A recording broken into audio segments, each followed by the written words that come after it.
Monday Night Raw, March 23rd, 2020. The Red Brand. Red Team, go! Red Team, go. There's a story behind that, and you know what? I'm going to start this review off with a little bit of story time. Why not?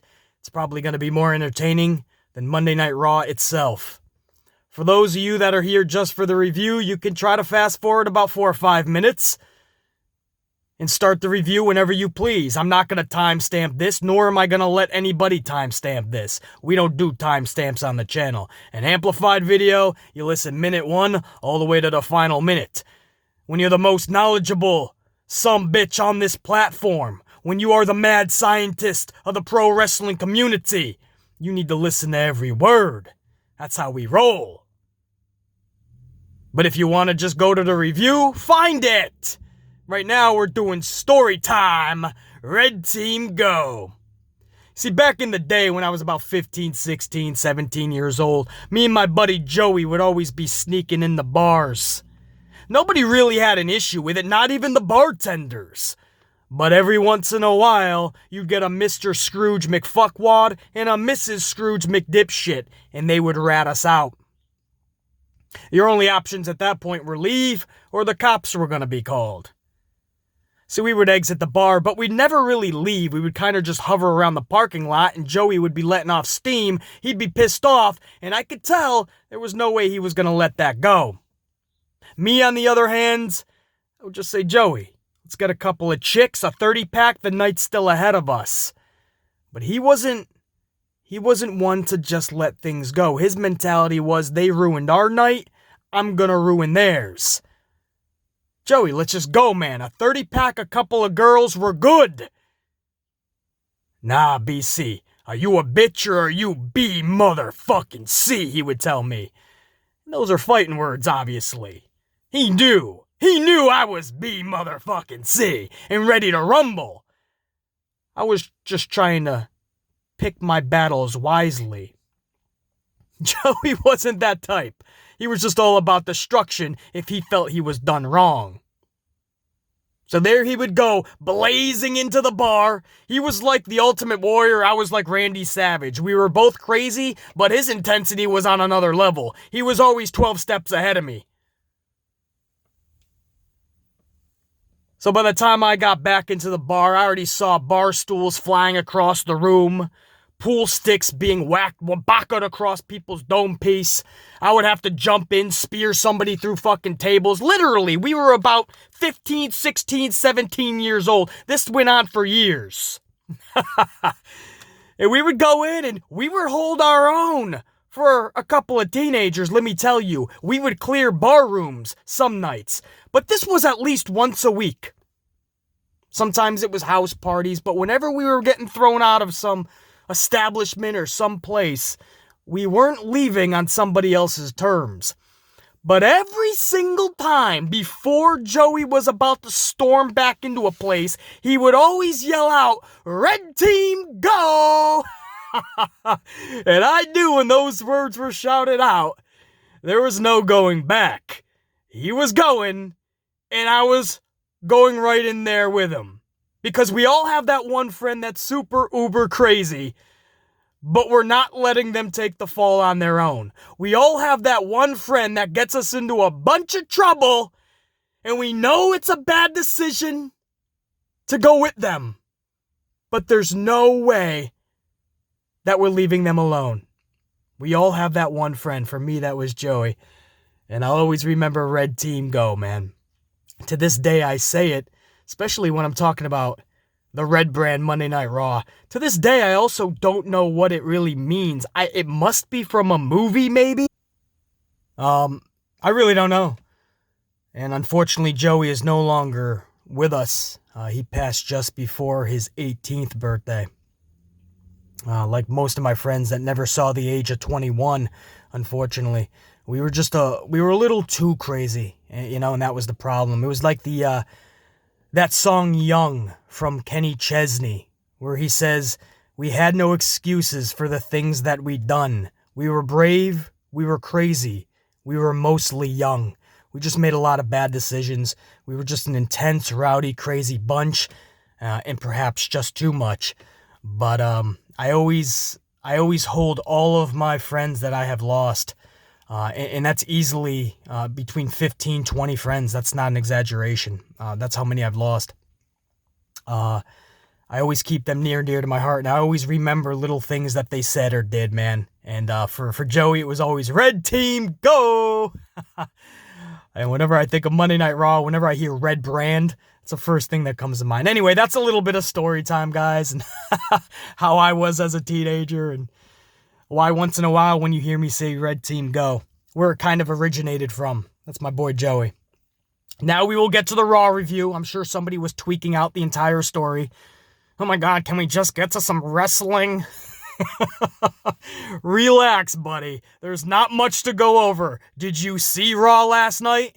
And if you didn't, then I just did you a favor by telling you a little story about the Amplified Man's upbringing. But we'll start the show off with Brock Lesnar, middle of the ring. Paul Heyman cuts his usual 5-minute promo. That's it. Some words for McIntyre, I think. I stopped paying attention after 60 seconds, and literally by 8:07 p.m. Eastern Time, we were already going to our first commercial. 6.5 minutes into the show, we're already into the first commercial. No matter what's going on in the world, you can't get people hooked for a show that night. I hate to compare the two, but I have no choice. It is a rookie company. And you know I'm talking about AEW. You see what they produced Wednesday during these trying times. Right? Everybody says give them a break. They have to call audibles, BC. They're learning as they go along, BC. Well, this rookie company nailed it out of the park with a grand slam last Wednesday. Entertaining as hell. They didn't phone it in. They didn't curl up in a ball. Now, drastic improvements by Raw this week, but damn! Still no creativity. Still. They're not hooking us with anything fun or exciting. It's a 3-hour show. I don't care if we're in your parking lot. I don't care if we are in Vince McMahon's garage. You have 3 hours. There was at least 20 individuals talent-wise in that performance center last night. At least. You can put on some entertaining shit. 6.5 minutes after a Paul Heyman redundant 5-minute promo, we were already going to commercial. A 5-minute Heyman promo and a couple of video packages. You give Vince McMahon the mulligan. I'm not. My standards are higher. I understand the trying times that we're in. I also know what they're capable of if they put thought, creativity, time, energy, focus, and a couple of bucks into what they're doing. They refuse to. And the casual fan lets them off the hook. Wow. These negative Nancys, they're horrible, man. They're running McMahon and the WWE into the ground when they don't even understand what's going on in the world. No, we do. We understand that they have a live 3-hour television program with all that talent and they refuse to do anything fun. That's the truth. Just because the world is falling apart to some people's measures doesn't mean you don't put together an awesome show. I saw a wrestling ring. I saw cameras. I saw a 3-hour platform. I saw several talent.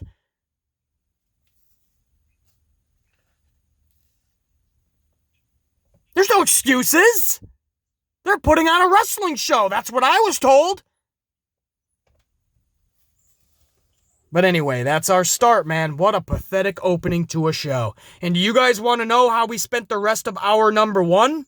The following 53 minutes, commercials included, we traveled back 5 years ago to 2015 and replayed a triple threat match between John Cena, Seth Rollins, and Brock Lesnar. For anyone who didn't watch last night, first off, I don't blame you. Secondly, that is not a joke or an early April Fool's. This was obviously a big fuck you from Vince McMahon to all of us fans because for the past entire week, we were making jokes about what they're possibly going to give us this week. After last Monday, giving us the entire men's Royal Rumble match. So we joked all this week about them possibly giving us a matchup from the Royal Rumble 2019 or the Royal Rumble 2018. There was all these jokes out there in the world. So what's the old fuck do? He takes us back 5 Royal Rumbles ago. Literally to the 2015 Royal Rumble for that triple threat match. And that took up 53 minutes after commercials. The rest of hour number 1. So he took our joke. What's he gonna do next? Take us to 2019's Rumble 2018? No, he took us to 2015. What the hell does that have to do with WrestleMania 36? April of 2020. What the fuck do any of these Royal Rumbles have to do with WrestleMania, period? Why are they not showing us WrestleMania matches? At least that would make a little bit more sense. I mean, they ended up doing another replay match later in the night, and that was actually WrestleMania. SmackDown had a WrestleMania match, but last week's Raw had an hour and 15-minute Royal Rumble match.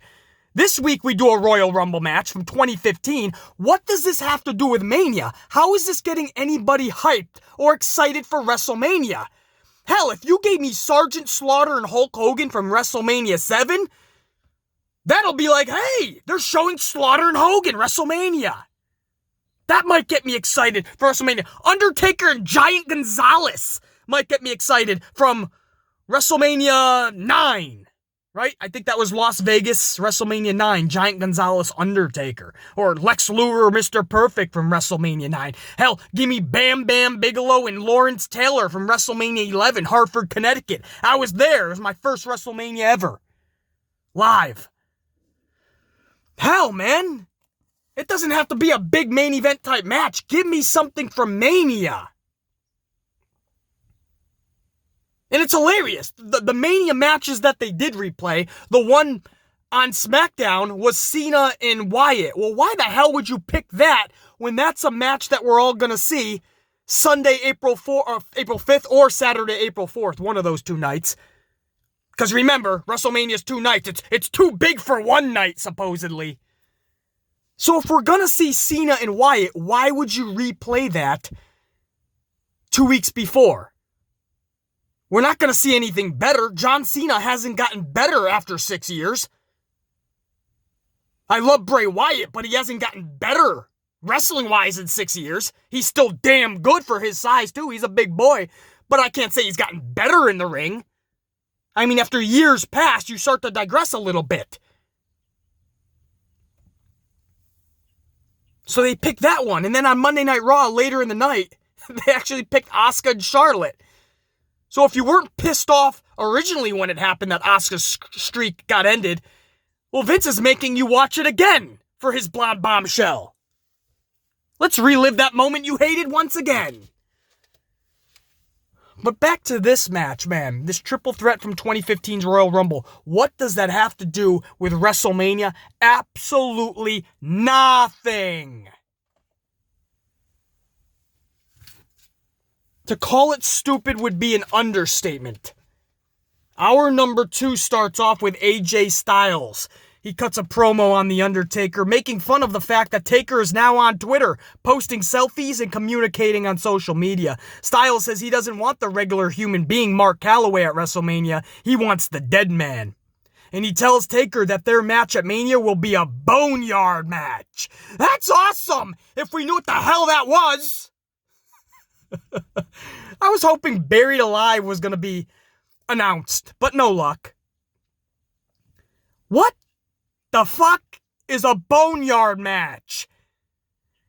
This sounds like they went to a group of kindergartners and they asked everybody, what would you like to see for a WrestleMania match, Tommy? What about you, little Jill? And then one of them was like, Boneyard match. I want to see a Boneyard match.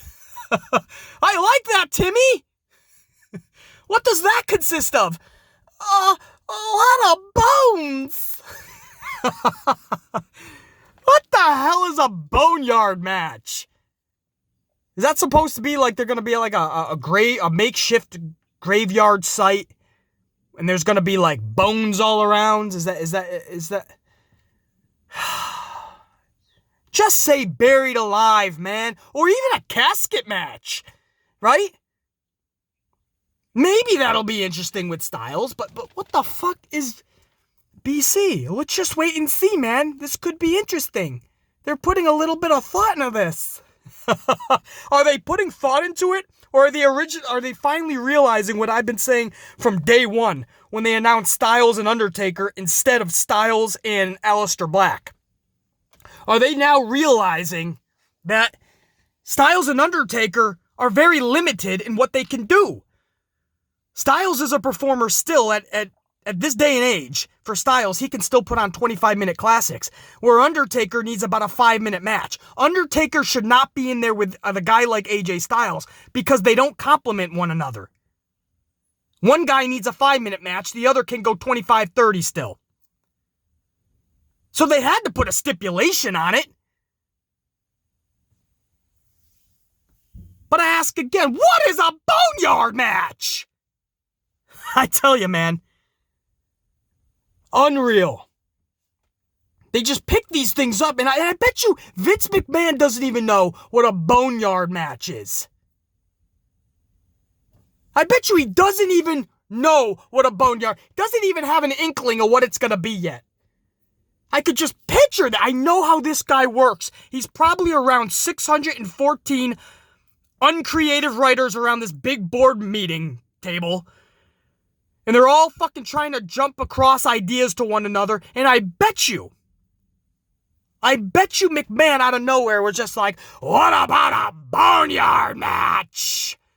And everybody's looking at him like this guy's lost his fucking dome piece. He's off his rocker even more than usual. But of course, they're too scared shitless to say anything to McMahon. So they probably looked at him and they're like, well, that's an amazing idea, Vince. I love it. I'm going to pencil it in. And he's like, yeah, that's it. A Boneyard match. Nobody knows. Be playing around and hitting each other with bones and shit. It's gonna be like the McDonald's playground. You ever jump into the big pile of fucking balls that they have at McDonald's? It's gonna be like that, but with bones. Damn it. Don't call it McDonald's. It's a Boneyard. All right, Vince. A Burger King Boneyard. Oh, man. Cannot make this shit up. A Boneyard match. Anyway. Up next is a tag. So it's going to be a WrestleMania, guys. By the way, AJ Styles, Undertaker, Boneyard match. Do you got your exciting pants on? Because you're about to be excited. Tag match, Ricochet and Cedric Alexander versus Andrade and Garza. With Zelina Vega is up next. And allow me to tell you guys another little story, if I may. This one is about Zelina Vega, and it goes a little something like this. Zelina Vega's legs are fantastic! That's it. That's the story. Zelina Vega's legs are fantastic. How's that story? The match itself, it wouldn't have been that bad if they didn't have the street bums on commentary who literally didn't shut the fuck up once throughout the entire match. Obviously, that's by design from the old man, who just wanted them to be the glorified cheerleaders that they are and make as much noise as possible so we forget there's nobody in the stands. Right, he did it with Asuka last week. At least Asuka was semi-entertaining, though. Man, you really didn't understand what she was saying, but you knew she meant every word. She was talking that smack, talking that trash. And this week, it's the street bums who were told to go out there and make a lot of noise so that people don't realize there's no noise coming from a non-existent crowd. I understand what they're trying to do, but the street bums don't shut the fuck up. And it's about the same shit. They keep repeating the same words. Oh, fam. Nah, fam. Oh, fam. They're trying to look at us, but we're like, no, fam. And then we're looking at them like, what the hell, fam? Nah, fam. I'm like, dude, somebody shut the chunky one up. I don't even mind Ford. But damn, bring it down a notch. Even an amplified man needs to know when to de-amplify.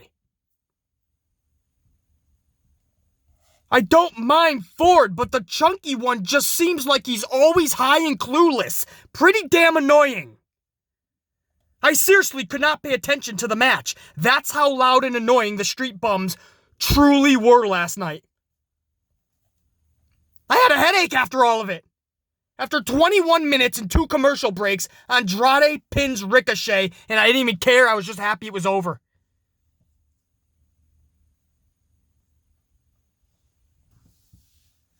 Literally, at that point, I was thinking to myself, I should no longer ever complain about a replay. You know, a match that WWE is replaying again, like the fucking Royal Rumble matches. I should never complain about that again, because it's a million times better than having to hear the street bums on commentary. Fam! Oh, what the hell, fam? Nah, fam. Nah, fam. Oh, fam. What the fuck? Come up with something different! You're out there looking and sounding dumb as fuck! The chunky one annoys me. Hour number 2 ends with the street bums, Ford and Doughboy, actually wrestling against Shane Thorne and Brendan Vink. This couldn't get over fast enough. It's more street bums. I couldn't get away from the motherfuckers. I was about to apologize for ever complaining about the replays again, as I just aforementioned, at that point as well. I was literally thinking, just give me a replay. We can go back to 1990s Royal Rumble. Just give me something other than the street bums. That's how bad this was. Obviously, the Ford and Doughboy end up winning that match, obviously. Moving on. Nothing else to talk about. Hour number 3, we start with Charlie Caruso in the ring with Shayna Baszler in a sit-down one-on-one interview. And allow me to quickly tell you guys another little story. This one is about Charlie Caruso. And it goes like this. Charlie Caruso's legs are fantastic! That's it. That's the story. Charlie Caruso's legs are fantastic. Wow. You guys need to go back to that one-on-one interview with Shayna and just admire Charlie Caruso's legs, man, because they are a thing of beauty. Literally, like a monument. They should be right up there and talked about in the same category of the Statue of Liberty. Caruso's legs. Oh. Between her and Vega last night. Anyway, where the hell's my mind going? What am I talking about? Oh, yeah. Sit-down interview with Baszler. Shayna was great in this interview. Very intimidating. And mid-sentence, during her badassery, she gets a chair shot to her back. Pretty damn loud, too. And when the lights go on, there's Becky Lynch. I think Lynch gave her another chair shot as well. And then just walked off. I felt this was good. It needed something more. Right? We were on to something. I love the one-on-one interview, intimate feel. The lights were dimmed to black as well. The loud chair shot in the dark by Lynch. Lights go on. There's Lynch. Another chair shot. I like this. Let's do a little more. You know, it's like these writers get around the board table. They come up with something like that, and then they start smoking from their dump piece. It's like they have an overload of creativity. Like they can only do something creative in small doses. Tim, what do you have? What if we have the lights dim and then Becky attacks her from behind? I like that. Jimmy, what do you got? Yeah, when the lights go on, there's Becky in another chair shot. I like it. Hey, Doug, what do you got? I don't have... maybe she just leaves? I don't have anything else. Tim? No, I don't either. I just had that. Well, Jim, do you have anything? No, that's it. Diane, do you have anything to add? No, that's as much as we can do. You know, all these creative writers, and that's it. They hit a roadblock. They start off with something cool, and then it's just like, that's it, and then we wrap it up. So Becky's in there, 2 chair shots, and then she just smirks and goes away, and her music starts playing. Fuck! Come on! Give us something more, man! Don't rest on decent, give us good. And don't rest on good, give us great. Why rest at great? Give us awesome. Raise your bar, dude. Next up, Aleister Black defeats jobber Leon Ruff with one of the most vicious black masses I've ever seen. I know I say this with every black mass, but this was truly nasty. I love how commentary shut the fuck up for this 75-second match, too. I mean, the street bums made enough noise for the rest of the show anyway. The silence here really added to Black's aura. The silence added to Black's character. The mystique of it. The vibe. Commentary just shut up, and Aleister Black methodically walked up to Leon Ruff and devastatingly took his dome piece off with that black mass. Wow, was that nasty. Wow, that was awesome. Wow, that's what I call a finisher. Next up, Kevin Owens calls out Seth Rollins. Rollins comes out and legit cuts one of, if not his best promo ever. I mean, I really have to think about Rollins' promos in the past. I know there were some really good ones, but how do you not put this one up there, man? He was talking about his WrestleMania accomplishments and also Owens' Mania failures. He was talking about how Owens was able to train during his NXT days in that state-of-the-art facility, the PC, because people like Rollins paved the way in an abandoned warehouse known as FCW. This was just brilliant stuff, man. He really hit all ends, all spectrums. He really connected a lot of dots, where most of us were not excited at all to see Owens and Rollins. And I'm not sure how excited we truly are here this morning either.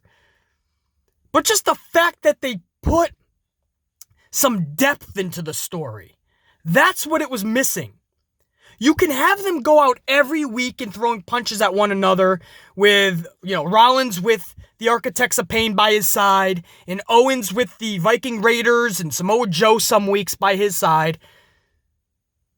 But when you see that every week, it loses its luster, and that's what we were seeing every week. 8-man tags, 6-man tags, or they were just jumping each other. But when you actually put depth into the story, when you really make it something that's cool, unique, and even personal, that's cool. Rollins is actually taken back at the fact that Owens is calling him out when, dude, I paved the way for you. You were part of NXT. How adorable. I was part of the gritty, scratching and clawing to make it FCW in that damn abandoned warehouse where nobody gave a shit about us. I have all of these Mania accomplishments.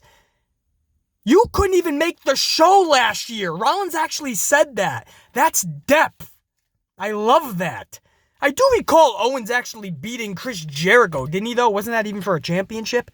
If not, he at least beat him though. I could have recalled at WrestleMania. I thought that was Mania anyway. So I think that's a big accomplishment, but I'm pretty sure McMahon would never bring up Chris Jericho ever again, or at least not for a long time. So maybe that's why they didn't say that, but I just love this. There was a lot of depth, man, and Rollins, I always said, people blast Rollins. The past couple of years especially, Rollins has always been good on the mic.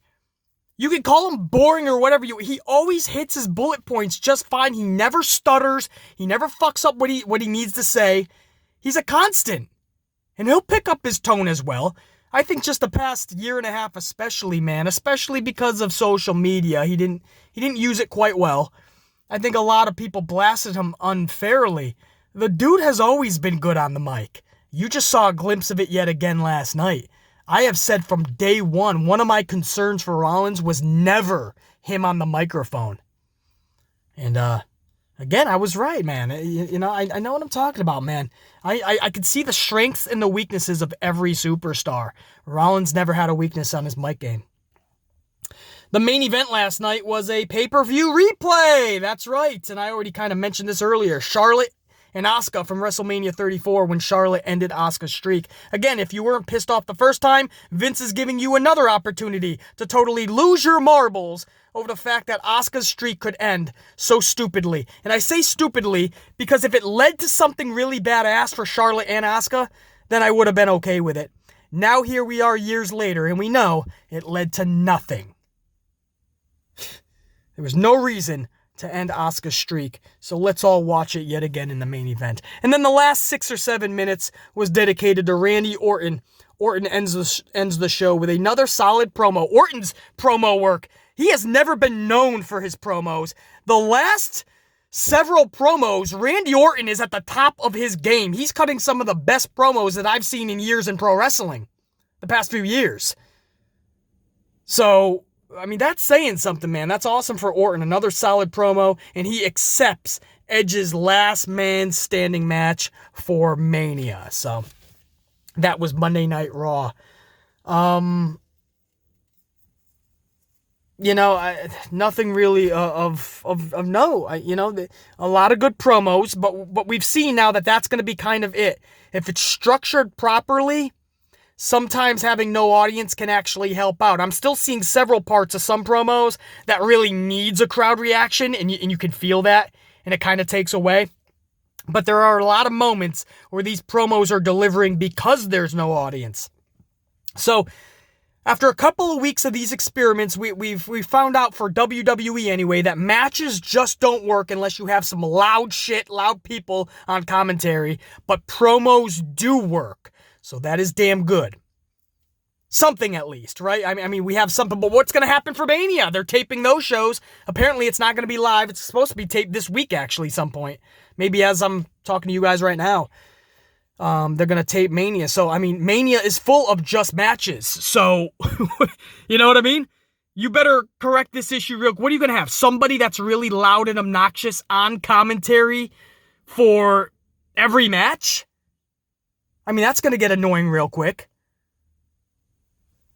And another thing I'm glad they did was they moved things around. The hard cam is now facing that entrance. We're not just seeing a bunch of empty seats.